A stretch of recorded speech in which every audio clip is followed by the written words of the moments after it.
திருமாவர்களுடைய பேச்சு முன்னுக்கு பின் முரணாக இருக்கிறது அப்படிங்கிற விஷயங்கள் தற்பொழுது வர தொடங்கி இருக்கிறால எப்படி பார்க்குறீங்க? தனிநபர் நாகரிகத்தையும் பொலிட்டிக்கல் ரிலேஷன்ஷிப்பையும் கன்ஃபியூஸ் பண்ணிக்க கூடாது. அதை தாண்டி திமுகவோட நட்பு இருக்குன்னா அது சீரியஸ் இஷ்யூ. தாவேக்கால மந்திரி சபையில் இருந்துட்டு திமுகவோட எப்படி நீங்கள் நட்பில் இருக்கீங்க? உடம்பு இங்கே மனசு அங்கேயா? என்னங்க இது? அதை தான் வைகோ அவர்கள் நீங்கள் நோபல் பரிசு கொடுக்கலான்னு சொன்னார். அவர் சர்காஸ்டிக்காக சொன்னார், சிலேடியாக சொன்னார். வைகோ சொன்னது கரெக்டுன்னு தான் என்னுடைய கருத்து. இந்த விஷயத்தில் வைகோக்கும் திருமாக்கும் ஏதாவது ஒரு விஷயத்தில் முரண்பாடு வருதுன்னா திருமா பக்கம் தான் நியாயம் இருக்கும்.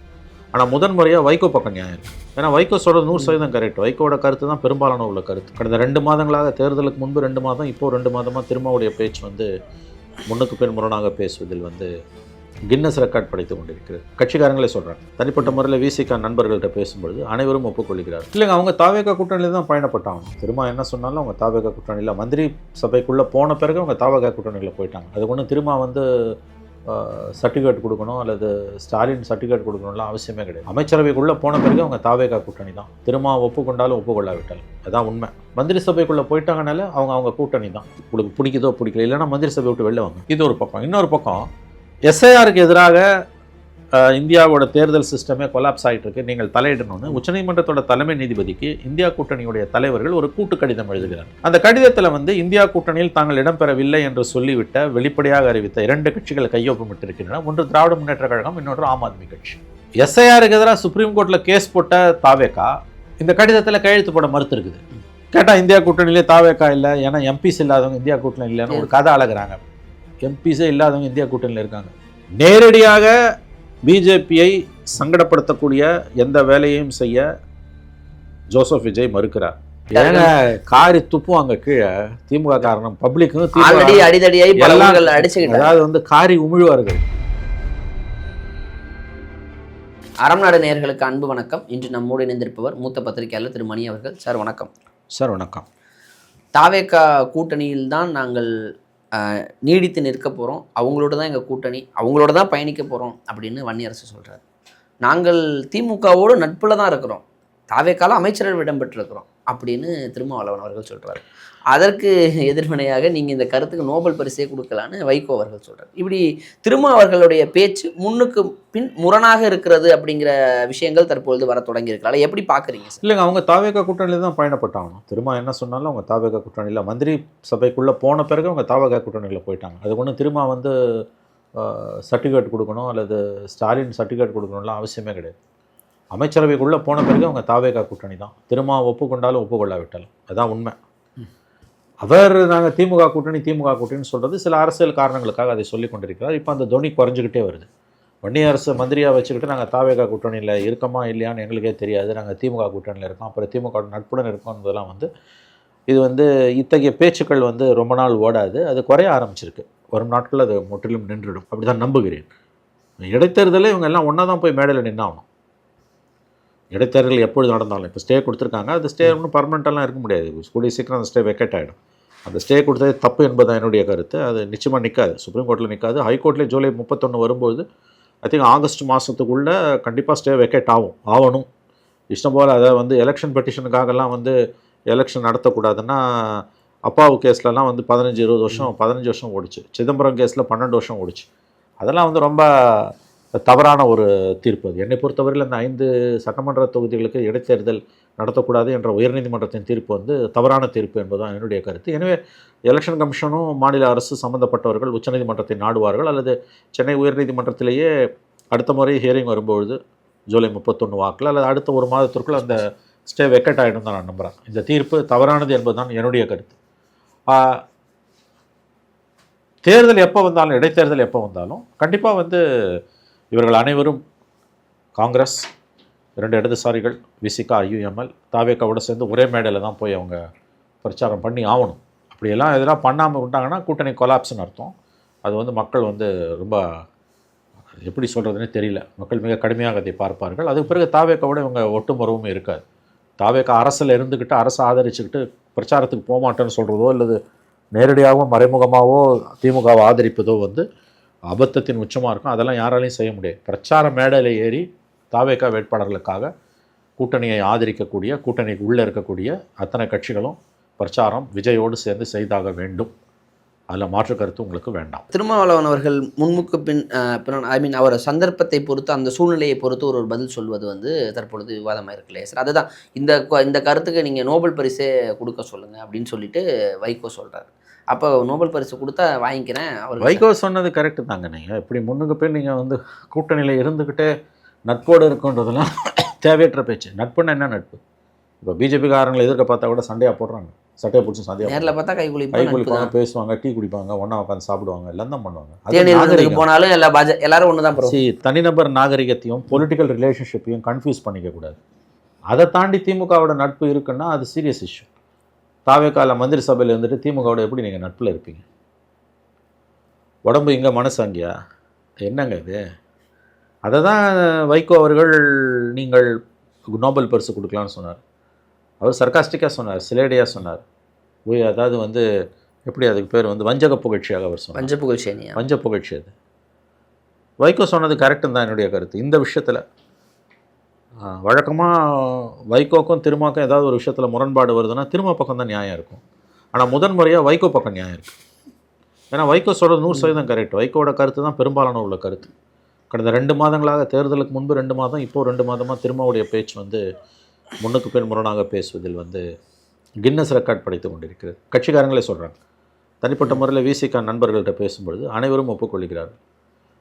கஷ்டமாக தான் இருக்குது, அப்படி தான் பேசுகிறார் அவர். இந்த பனையூர் பாபு ரிசைன் பண்ணிட்டு போகும்போது சொன்னார்ல, ரொம்ப டீசெண்டாக அவர் சொல்லிட்டு போனார், மாற்றி மாற்றி பேசுகிறாருன்னு.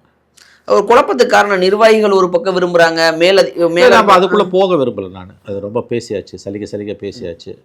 நண்பர் திருமா எனக்கு நெருங்கிய நண்பர் தான், கோவப்படுவார். ஏன் மணி என்ன இப்படி திட்டுறாரு அப்படின்ட்டு. வேணாம், அவரை நான் வந்து என் நண்பரை நான் கோபப்படுத்த விரும்பவில்லை. பேசி ஒன்றும் ஆக போகிறதில்ல. நான் ரொம்ப மதிக்கிற ஒரு தலைவர், இன்னமும் நான் மிகவும் மதிக்கிற ஒரு தலைவர். திரும்பவும் சொல்கிறேன், 100 தடவை சொல்லியிருப்பேன், மறுபடியும் சொல்கிறேன். 12 ஆண்டு கால பிஜேபி ஆட்சியில் நாடு முழுவதும் காஷ்மீர்லேருந்து கன்னியாகுமரி வரைக்கும் தலித் தலைவர்கள் பிஜேபிக்கு பலியானார்கள். மந்திரி பதவிகளுக்காக. பிஜேபிக்கு இரையாகாத ஒரே தலைவர் திருமா தான். அதில் எந்த சந்தேகமும் இல்லை. அவர் மீது நமக்கு அதில் அந்த விதத்தில் மிகுந்த மரியாதை உண்டு.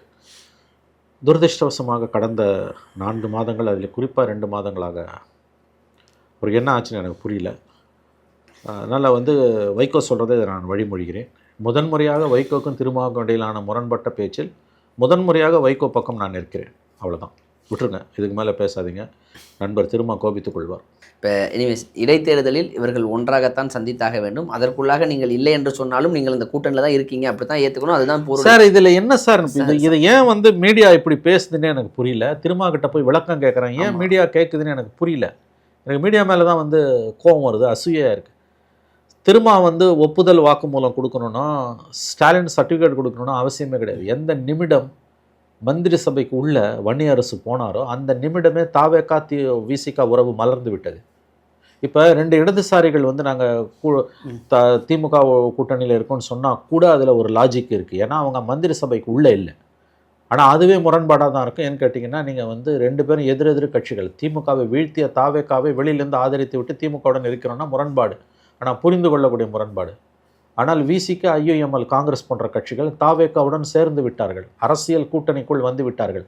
அந்த கூட்டணிக்கு பெயர் இல்லாமல் இருக்கலாம், கூட்டணின்னு டிக்ளேர் பண்ணாமல் இருக்கலாம், பட் தாவேக்காவோடு அவர்கள் பயணிக்கிறார்கள். சார், அரசு என்பது கூட்டு பொறுப்பு, அமைச்சரவை என்பது கூட்டு பொறுப்பு. இவருக்கு, நம்முடைய ஜோசப் விஜய் முதலமைச்சருக்கு இருக்கக்கூடிய அதே பொறுப்பு வன்னி அரசுக்கும் இருக்குது. அப்போ நாங்கள் அவங்க கூட இருந்துக்கிட்டு இவங்க கூடயும் இருக்கோன்னா வார்த்தைகளால் விவரிக்க முடியாத அவலம் இது. அதனால் வந்து யாருக்கும் சர்டிஃபிகேட் கொடுக்க வேணாம். மந்திரி சபைக்குள்ளே போயிட்டாங்கனால அவங்க கூட்டணி தான். உங்களுக்கு பிடிக்குதோ பிடிக்கல, இல்லைன்னா மந்திரி சபை விட்டு வெளில வாங்க. இப்போ நீங்கள் அமைச்சரவை இடம் பெற்றிருந்தால் அவர்கள் கூட்டணி தான் போல. ஏன்னா கூட்டணி ஆட்சியாகத்தான் அது இருக்கிறது.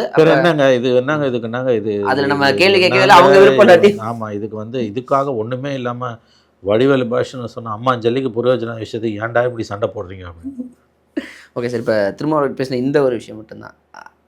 பாஜக எதிர்ப்பு அப்படிங்கிற இடத்தில் தான் தாவேக்காவும் இருக்கிறது, திமுகவும் இருக்கிறது. அப்போ இருவர்களும் ஒரு கூட்டணிக்குள் அப்படிங்கிற விஷயம், அதாவது இந்தியா கூட்டணி அப்படிங்கிற ஒரு விஷயத்தை மையப்படுத்துகிறாரா, அல்லது இதை எப்படி புரிஞ்சுக்க? சார், இது திருமாவோட கருத்து இல்லை. ஆக்சுவலாக இதை முதல்ல காங்கிரஸ் தலைவர்கள் பேச ஆரம்பிச்சிட்டாங்க. அஃப்கோர்ஸ் திருமா பேசும்போது மாநில அளவில் அதுக்கு ஒரு முக்கியத்துவம் கிடைக்கிது. இந்தியா கூட்டணி கூட்டத்தை ஜூன் 8ஆம் தேதி நடந்த இந்தியா கூட்டணி கூட்டத்தை திமுக புறக்கணித்தது. நாங்கள் இந்தியா கூட்டணியில் இல்லைன்னே அதுக்கு முன்னால் அவங்க மந்திரிகள் எல்லாம் சொன்னாங்க. ஐ திங்க் ஸ்டாலின் சொல்லலை, பட் திமுக சீனியர் லீடர்ஸ் சொன்னாங்க. அதன் பிறகு வந்து ராகுல் காந்தி அவர்கள் வந்து அந்த இந்தியா கூட்டணி கூட்டத்தை திமுக புறக்கணித்த அந்த இந்தியா கூட்டணி கூட்டத்தில் பேசினதை வந்து தன்னுடைய எக்ஸ் பக்கத்தில் ட்விட்டர் பக்கத்தில் வந்து அவர் வெளியிட்டிருந்தார். அந்த வீடியோவை வெளியிட்டிருந்ததாக, வீடியோவோ ஆடியோவோ அந்த டெக்ஸ்ட்டை வந்து அவர் வெளியிட்டிருந்தார் என்று நான் நினைக்கிறேன். அதில் அவர் வந்து இந்தியா பிஜேபியை பலப்படுத்தக்கூடிய, இந்தியாவின் ஒற்றுமையை சீர்குலைக்கக்கூடிய எந்த வேலையிலும் எந்த ஒரு செயலிலும் திராவிட முன்னேற்ற கழகம் இறங்காது என்று நான் உறுதியாக நம்புகிறேன் என்ற துணியில் அவர் பேசியிருந்தார். அதோட த கிரக்ஸ் ஆஃப் த ஆர்குமெண்ட், அவரோட சாராம்சம் என்னென்னா வந்து ஏன் இந்தியா கூட்டணியில் திமுகவும் இருக்கக்கூடாது என்பதாகத்தான் புரிந்து கொள்ளப்பட்டது. இது ஒன்று ராகுல் காந்தி சொன்னது. ஆக்சுவலாக ராகுல் காந்தி சொல்கிறதுக்கு முன்னாலேயே ப. சிதம்பரம் அவர்கள் அவருடைய ஒரு பேட்டியிலையோ அல்லது எக்ஸ் தள பதிவிலையோ வந்து இந்தியா கூட்டணிக்குள்ளே திமுகவும் தாவேகாவும் இருக்கலாம், அதில் எந்த முரண்பாடும் இல்லைன்னு ப. சிதம்பரம் அவர்கள் சொல்லியிருந்தார். இது வந்து ராகுலோட ஸ்பீச்சுக்கு முன்னால் என்று நினைக்கிறேன், சப்ஜெக்ட் டு கரெக்ஷன். ஸோ 2 பேர்.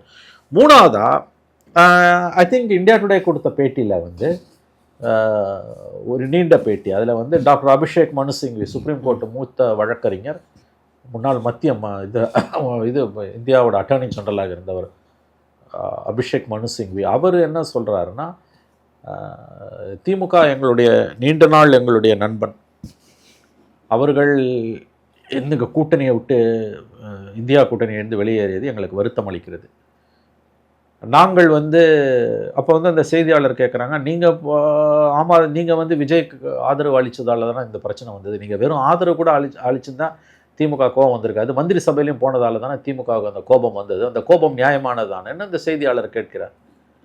அபிஷேக் மனு சிங் என்ன சொல்கிறாருன்னா, இது கொஞ்சம் நீங்கள் ஆழமாக பார்க்க வேண்டிய விஷயம். எங்களுக்கு வந்து 59 ஆண்டுகள் கழித்து அங்கே வந்து அதிகாரத்தில் அமர்வதற்கான ஒரு வாய்ப்பு கிடைச்சிருக்கு. எந்த கட்சியுமே வந்து அதிகாரத்தை அடையிறது தான் அவங்களோட இலக்காக இருக்க முடியும். அப்படி இருக்கும்போது எங்கள் நிலைப்பாட்டை நீங்கள் புரிந்து கொள்ளுங்கள், எங்களுடைய கஷ்டத்தை நீங்கள் புரிஞ்சுக்கோங்க, எங்களுடைய பாயிண்ட் ஆஃப் வியூ இது. அதாவது நாங்கள் வந்து அதிகாரம் 59 ஆண்டுகள் கழித்து எங்களுக்கு கையில் வந்திருக்குது. We have seen light at the end of the tunnel. அது இதே வார்த்தையை அவர் சொல்கிறார், நான் சொல்கிற இதே வார்த்தை. அது வந்து ஆங்கிலத்தில் ஒரு சொல்லாடலை. We have seen light at the end of the tunnel அப்படின்னா வந்து ஒரு சுரங்கப்பாதையில் போகிறவன் வந்து, இருட்டான சுரங்கப்பாதையில் போகிறவன் வந்து கடைசியில் வந்து ஒளியை பார்த்தானா எப்படி இருக்குமோ, அதுதான் அதோட பொருள். ஆக்சுவலாக அதோட அர்த்தம் என்பது, அது வார்த்தைக்கான பொருள். உள்ளார்ந்த பொருள் என்பது வந்து நீண்ட நாள் ஒரு துன்பத்தை அனுபவித்தவன் அந்த துன்பத்திற்கான ஒரு விடிவு காலத்தை, ஒரு கஷ்டத்தை அனுபவித்தவன் அந்த கஷ்டத்துக்கான விடிவு காலத்தை கண்டறிகிறான் என்னும் பொழுது அதற்காக பயன்படுத்தக்கூடிய சொல்லாடல் தான் we have seen light at the end of the tunnel. நாங்கள் 59 ஆண்டுகள் அதிகாரம் இல்லாமல் இருக்கிறோம் ஒரு மாநிலத்தில், எங்களுக்கு அதிகாரம் கையில் வந்திருக்கிறது. ஆகவே நாங்கள் அதை அடைவதில் என்ன தவறு, நீங்கள் எங்கள் கஷ்டத்தை புரிந்து கொள்ள வேண்டும்.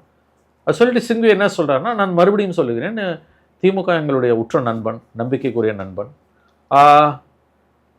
திமுக இந்தியா கூட்டணியில் தொடர்வதில் எந்த சங்கடமும் இல்லை என்று தான் நான் நினைக்கிறேன்றார். தாவேகாவும் வந்து திமுகவும் வந்ததுன்னா இதுதான் இந்த 3 பேரோட ஸ்பீச். 3 பேருமே பெரிய தலைவர்கள், ராகுல் காந்தி, சிதம்பரம், சிங்வி, 3 பேரும் ஒரே குரலில் பேசுகிறாங்க. அப்புறம் இவர் கிரீஷ் சோடங்கர், யார் இந்த தமிழ்நாடு இன்சார்ஜ், சமீபத்தில் அவர் நம்ம பார்த்தோம் எல்லாருமே. அவர் என்ன சொல்கிறாருன்னா, இந்தியா கூட்டணியில் தான் திமுக தொடருதுன்றார். நாங்கள் வெளியில் போயிட்டோன்னு திமுக சொல்லுது, ஆனால் அவர் சொல்கிறார் நாங்கள் இந்தியா கூட்டணியில் தான், திமுக இந்தியா கூட்டணியில் இருக்குன்னு. இது ஒரு பக்கம். இன்னொரு பக்கம் எஸ்ஐஆருக்கு எதிராக இந்தியாவோட தேர்தல் சிஸ்டமே கொலாப்ஸ் ஆகிட்டு இருக்கு, நீங்கள் தலையிடணும்னு உச்சநீதிமன்றத்தோட தலைமை நீதிபதிக்கு இந்தியா கூட்டணியுடைய தலைவர்கள் ஒரு கூட்டு கடிதம் எழுதுகிறார். அந்த கடிதத்தில் வந்து இந்தியா கூட்டணியில் தாங்கள் இடம்பெறவில்லை என்று சொல்லிவிட்ட, வெளிப்படையாக அறிவித்த 2 கட்சிகள் கையொப்பமிட்டிருக்கின்றன. ஒன்று திராவிட முன்னேற்ற கழகம், இன்னொன்று ஆம் ஆத்மி கட்சி. அப்போ இந்த சமிக்கைகளை வைத்து பார்க்கும் பொழுது 2029 திமுக காங்கிரஸ் கூட்டணி வருவதற்கான வாய்ப்புகள் ஓரளவுக்கு இருக்கின்றன என்று தான் நாம் புரிந்து கொள்ள முடியும். அப்படி தான் நான் புரிஞ்சுக்கிறேன். அந்த சின்ன விண்டோ அது ஓப்பனாகி தான் இருக்குது. இன்னொரு பாயிண்ட் நீங்கள் கவனிக்கணும், எஸ்ஐஆருக்கு எதிராக சுப்ரீம் கோர்ட்டில் கேஸ் போட்ட தாவேகா இந்த கடிதத்தில் கையெழுத்து போட மறுத்து இருக்குது. கேட்டால் இந்தியா கூட்டணியிலே தாவேகா இல்லை, ஏன்னா எம்பிஸ் இல்லாதவங்க இந்தியா கூட்டணி இல்லைன்னு ஒரு கதை அழகுறாங்க. எம்பிஸே இல்லாதவங்க இந்தியா கூட்டணியில் இருக்காங்க. அஃப்கோர்ஸ் இது சப்ஜெக்ட் டு கரெக்ஷன். ஒரு கட்சியோ 2 கட்சியோ இந்தியா கூட்டணியில் எம்பிஸ் இல்லாமல் இருக்காங்க. இன்னொன்று எம்பிஸ் இல்லைன்னா இந்தியா கூட்டணியில் சேர்த்துக்க மாட்டேன்னு சொல்லவே மாட்டாங்க. அது ஒரு மாநிலத்தை ஆளக்கூடிய கட்சிக்கு எம்பிஸ் இருந்தாலும் இல்லாட்டியும் அது இந்தியா கூட்டணியை பலப்படுத்தும். இப்போ திடீர்னு எம்பிஸே இல்லாமல் போயிடுதுன்னு வச்சுக்கோங்க ஒரு கட்சிக்கு, என்ன பண்ணுவீங்க நீங்கள்? இப்போ ஆம் ஆத்மி கட்சியில் 10லேருந்து 7 பேர் ஓடி போட்டான். அதனால் இன்னும் 3 பேரும் ஓடி போட்டானா இந்தியா கூட்டம் இல்லைன்னு ஆகிடுமா? கிடையாது. சிவசேனால ஓடிக்கிட்டே இருக்கான். அதனால் அது கிடையாது அளவுகோல். நேரடியாக பிஜேபியை சங்கடப்படுத்தக்கூடிய எந்த வேலையையும் செய்ய ஜோசப் விஜய் மறுக்கிறார். இந்தியா கூட்டணி கூட்டத்தில் அழைப்பு வந்தும் போகலன்றாங்க. அது கன்ஃபார்ம் பண்ண முடியல. ஆனால் இந்த எஸ்ஐஆர் கடிதத்தில் அவங்க கையெழுத்திட மறுத்திருக்கிறார்கள். இத்தனைக்கும் எஸ்ஐஆருக்கு எதிராக உச்சநீதிமன்றத்தில் ஆதவ அர்ஜுனா தான் கேஸ் போட்டார். இதுக்கு எதிராக வக்ஃப் பில்லுக்கு எதிராக கேஸ் போட்டார். ஏன் இந்த கடிதத்தில் நீங்கள் கையெழுத்து போடல? அப்போ காங்கிரஸ் விஜய் விஷயத்தில் என்ன நிலைப்பாடு? மாநிலத்தில் காங்கிரஸ் விஜயோட மந்திரி சபையில் இருக்கும். 29 எலெக்ஷன் வரும்போது திமுகவோட சேர்ந்துப்போம். இந்த நிலைப்பாட்டை காங்கிரஸ் எடுத்தால் ஆச்சரியப்படாதீங்க. இதுதான் காங்கிரஸோட கடந்த கால வரலாறு.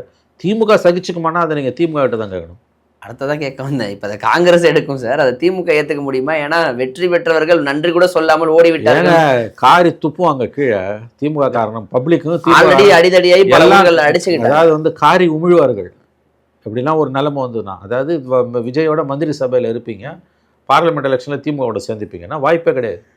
அதுக்கு வாய்ப்பே கிடையாது. ஆனால் திமுகவுக்கு இருக்கக்கூடிய சில நெருக்கடிகள் நீங்கள் பார்க்கணும். நேஷனல் லெவலில் திமுகவுக்கு ஸ்கோப்பே இல்லை. அடுத்த பார்லிமெண்ட் எலெக்ஷனில் திமுகவோட பிஎம் கேண்டிடேட் யார்? நீங்கள் யாரோட போய் நிற்பீங்க? கண்டிப்பாக நீங்கள் பிஜேபியோட போக முடியாது. போயிட்டீங்கன்னா கதை அதோட முடிஞ்சுது. போயிட்டீங்கன்னா கதை அதோட முடிஞ்சுது. போக மாட்டாங்கன்னு நம்ம நம்புகிறோம். போக மாட்டாங்க. சரி, அதே போகலன்னா 24 எடப்பாடி கதை தான் உங்கள் கதை. ஸோ எடப்பாடியாக பிஜேபியோட இருந்தார், மோடினார். உங்களுக்கு யார் பிஎம் கேண்டிடேட்டு? திமுகவுக்கு சில நெருக்கடிகள் இருக்கின்றன. 29 மக்களவைத் தேர்தலை கவனத்தில் வச்சு பார்க்கும்போது. ஸோ நான் இது எதுக்கு சொல்ல வரேன்னா, இந்த 3 காங்கிரஸ் தலைவர்களோட ஸ்பீச்சஸ் இருக்குல்ல, ராகுல் காந்தி, சிதம்பரம், அபிஷேக் சிங்வியோட, இது முக்கியமானது. 3 பேருமே முக்கியமான தலைவர்கள். அவங்க பேசுகிற ஒவ்வொரு வார்த்தைக்கும் அர்த்தம். சிதம்பரம்லாம் ஒரு வார்த்தை அனாவசியமாக வராது. ஒரு ஒரு ஒரு சின்ன சொல்லு, சென்டென்ஸ் கூட இல்லை, ஒரு சொல்லு சிதம்பரம் வாயிலேருந்து வருதுன்னா அதுக்கு உரிய மரியாதை இருக்குன்னு உங்களுக்கு தெரியலன்னா, உங்களுக்கு அரசியல் தெரியலன்னு அர்த்தம். புரியுதா நான் சொல்கிறது? ரெண்டாவது, அந்த கடிதத்தில், தலைமை நீதிபதிக்கு எழுதிய கடிதத்தில் திமுக எதுக்கு கையெழுத்து போடணும்? அப்போ அந்த விண்டோ அங்கே ஓப்பன் ஆகிருக்குது. ஸோ இதை வைத்து பார்க்கும் பொழுது நீங்கள் 3 வருஷம் இருக்குது.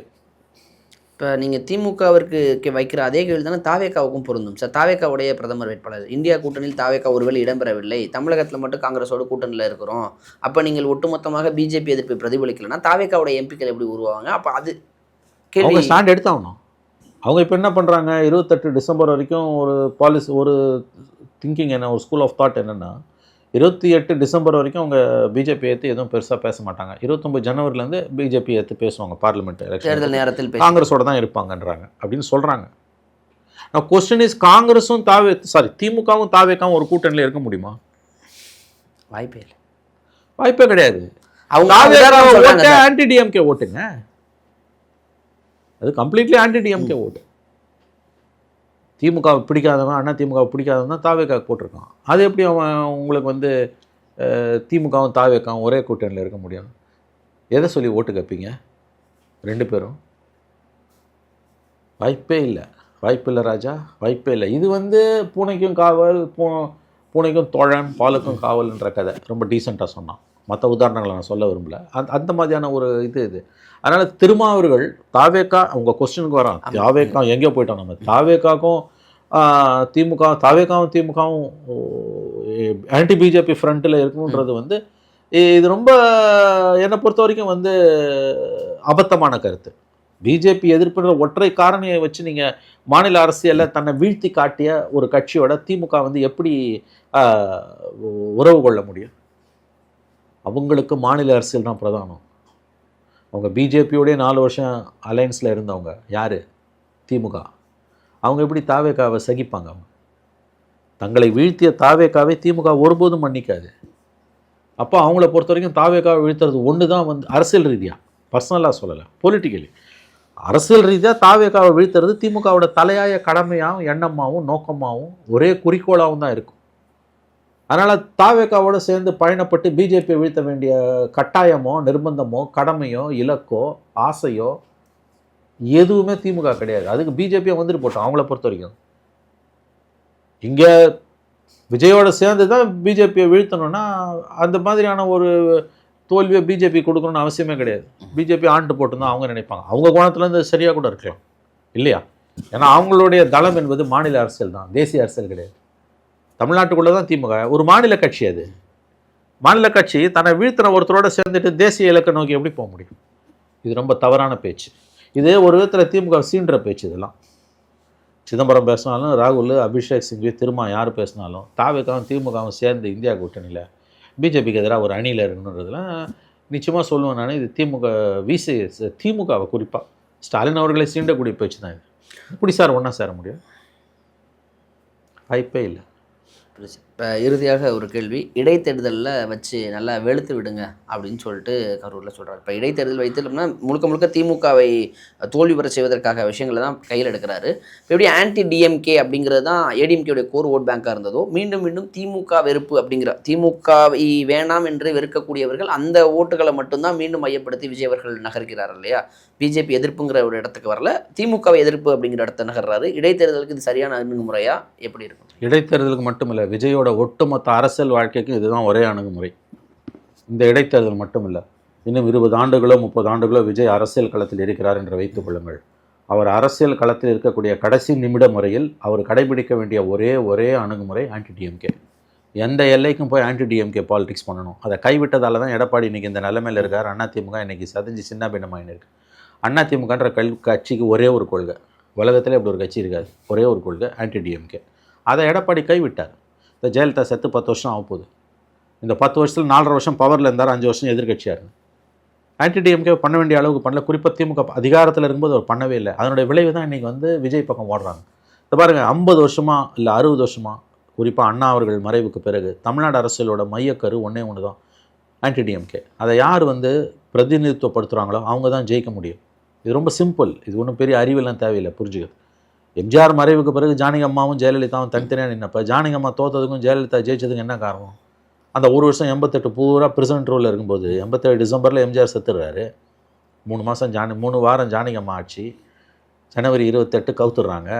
ஜனவரி 30 28 30 கவுருது 88.